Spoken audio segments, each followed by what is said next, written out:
Stop scroll. अगर ये video आप तक आई है तो कहीं न कहीं आप नो कॉन्टैक्ट से गुज़र रहे हो या फिर ये भी हो सकता है कि आपके और आपके पार्टनर के बीच में कुछ ठीक नहीं चल रहा है।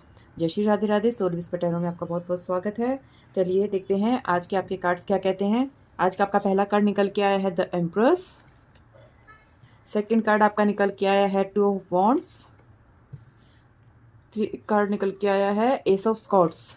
ठीक है, तो इसमें मुझे जो राशियाँ दिख रही हैं वो है वृषभ, तुला, मेष। नंबर्स मुझे दिख रहे हैं 1 2 3 12 21 23 5। लेटर्स मुझे दिख रहे हैं ASRMD। अगर ये नहीं भी है तो आप एनर्जी पे फोकस कीजिए। कार्ड्स को देख के मुझे ऐसा नहीं लग रहा कि कोई थर्ड पार्टी है, और अगर कोई थर्ड पार्टी है भी तो वो कोई सीरियस थर्ड पार्टी नहीं है, या फिर आप ये समझ लीजिए कि कोई टेम्पररी है, सिर्फ एक अट्रैक्शन है और कुछ नहीं है। तो आज का जो कार्ड आपका ये निकल के आए हैं वो बहुत ही ज़्यादा पावरफुल है। ये ना सिर्फ आपकी फीलिंग बल्कि आपके आने वाले ट्रुथ और वैल्यू को भी दिखाते हैं।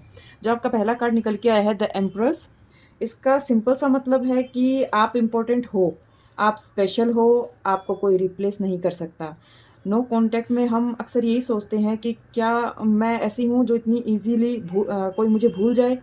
क्या उन्हें मेरी कमी महसूस नहीं होती? क्या उन्हें मेरी याद नहीं आती? तो यूनिवर्स कहता है कि आपने हमेशा उनको अनकंडीशनल लव दिया है। आपने जो उनकी केयर की है, जो उनको इमोशनल सेफ्टी दी है, वो भुलाने लायक है ही नहीं। वो बाहर से आपको बहुत स्ट्रॉन्ग दिखा रहे होंगे कि उन्हें कोई फ़र्क नहीं पड़ता, लेकिन उन्हें पता है कि जो उन्होंने खोया है, वो कोई कॉमन नहीं था, वो कोई मामूली चीज़ नहीं थी। द एम्प्रेस बोलता है कि आप चेज़ के लिए नहीं बने हो, आप वैल्यू फ़ील करवाने के लिए बने हो, चाहे वो लड़का हो या लड़की। सिर्फ़ आपको एनर्जी पे फ़ोकस करना है, था और थी पे फ़ोकस नहीं करना है। ठीक है? तो जो आपका सेकंड कार्ड निकल के आया है सॉरी टू ऑफ वॉन्ड्स, तो ये कार्ड कन्फ्यूज़न और प्लानिंग का कार्ड है। ये पर्सन आगे भी देख रहा है, मतलब अपना फ्यूचर भी देख रहा है और अपने पास्ट को भी देख रहा है। वो आपको भूला नहीं है, बस कुछ ऐसे समझ लियो कि कुछ उसको फ्यूचर को लेके कुछ डर है, कुछ ज़िम्मेदारी है या फिर उसमें ईगो है, जो उसे आगे बढ़ने से रोक रहा है। वो सोच रहे हैं कि वापस आया तो क्या होगा? वापस आई तो क्या होगा? क्या सब कुछ पहले जैसा हो पाएगा? क्या वो मुझे पहले जैसा प्यार कर पाएगा? तो उनको ये सब अ, आगे बढ़ने से रोक रहा है। उनकी जो चुप्पी है या आपकी जो चुप्पी है, वो उनके लिए सज़ा बन चुकी है। पहले तो उन्होंने नो कॉन्टैक्ट खुद ने ही चूज़ किया, लेकिन अभी उनको पता चल रहा है कि ये चुप्पी उनके लिए कितनी बड़ी पनिशमेंट है। उनके लिए बहुत बड़ी सज़ा बन चुकी है ये।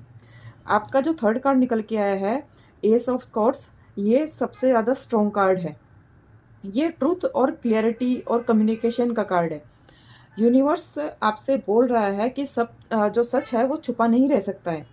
दिल में दबी हुई बातें सामने आएँगी, उनके दिल में छुपे हुए राज़ सब सामने आएँगे, कुछ भी छुपा हुआ नहीं रहेगा। जो वो आपके सामने दिखावा कर रहे हैं खुश रहने का, शायद वो सोशल मीडिया पे अपनी पोस्ट लगा रहे होंगे जिसमें ऐसा लग रहा होगा कि वो बहुत खुश हैं, या फिर ये भी हो सकता है कि आपके पार्टनर मैरिड हो। तो कोई मतलब अपनी वाइफ़ के साथ, जैसे आप पहले आपको बोलते होंगे कि मैं अपनी वाइफ़ के साथ खुश नहीं हूँ या ऐसा-वैसा, लेकिन अभी वो उसके साथ बहुत खुशी-खुशी फ़ोटो लगा रहे हैं, या फिर अपने किसी फ्रेंड के साथ फ़ोटो लगा रहे हैं जिसमें वो आपको दिखा रहे हैं कि मैं बहुत खुश हूँ। तो ये सच्चाई भी सामने आएगी। उनको तो पता ही है कि क्या सच्चाई है, लेकिन आपके सामने भी ये आ सकती है। तो पछतावा तो उन्हें बहुत हो रहा है, और ये कार्ड बताता है कि उनका अचानक से कोई मैसेज भी आ सकता है, क्योंकि उन्होंने जो आपको दिखावा किया है उसका आपके ऊपर कुछ असर नहीं पड़ा। आप उसको ये दिखा रहे हो, आप दोनों ही दिखावे में चल रहे हो।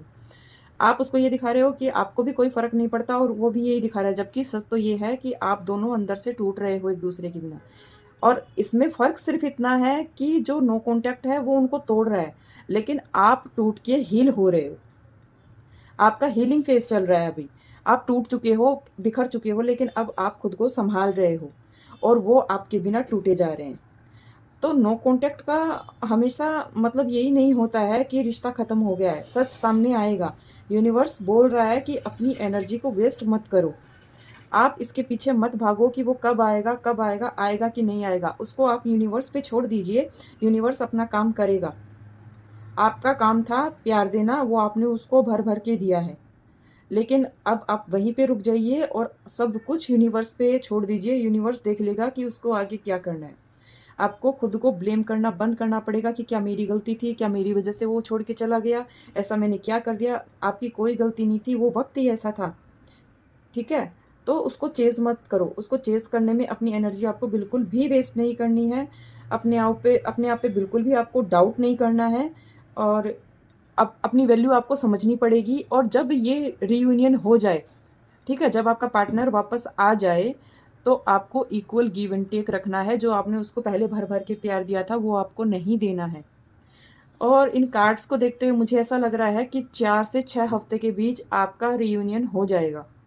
ठीक है? उनका कोई नॉर्मल मैसेज आ सकता है, वो अचानक से ऐसा तो नहीं बोलेंगे कि तेरे बिना मैं मरे जा रहा था, नहीं। उनका नॉर्मल मैसेज आएगा, वो आपको ये दिखाएँगे कि हाँ, ठीक है, कैसी हो तुम? क्या चल रहा है? वो सब वो दिखाएँगे। वो एकदम से नहीं दिखाएँगे, तुम्हें भी बिल्कुल इक्वल गिव एंड टेक रखना पड़ेगा उसके साथ, तभी उसको समझ आएगा कि इसको छोड़ना मेरी कितनी बड़ी गलती थी। ठीक है? अगर ये रीडिंग आपसे रेज़ोनेट हुई हो, तो लाइक, शेयर और फॉलो ज़रूर कीजिए। लाइक, शेयर करना ज़रूरी है फॉर एनर्जी एक्सचेंज और याद रखो यूनिवर्स कभी भी आपको कम वैल्यू वाले लोगों से नहीं मिलवाता है। अगर आपको अपने पार्टनर के बारे में कुछ डीपली जानना हो या फिर करियर फाइनेंस के बारे में जानना हो, तो मैं पर्सनल रीडिंग भी करती हूँ। पर्सनल रीडिंग के लिए आप मुझे मैसेज कर सकते हैं। जय श्री राधे राधे।